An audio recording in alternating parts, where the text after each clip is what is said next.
Today I'd like to explain you flight deck oxygen system on the Boeing 737. Inwards and down. The hatch is lifted out of the frame. Leg body technique is used to evacuate, and the arrows on the wing surface must be followed, and one must stay on the wing as long as the aircraft is floating. Slide is inflated in the way shown.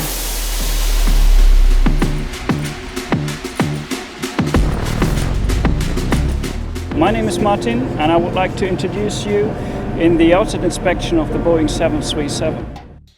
Check the hydraulic reservoirs. Don't forget to remove the gear pin. Lightning diverter strips prevent damage to these antennas. In case of hypoxia, use flight crew oxygen. Let's hope you never have to evacuate through the flight deck window. But if necessary, you know how to do it. Have safe flight.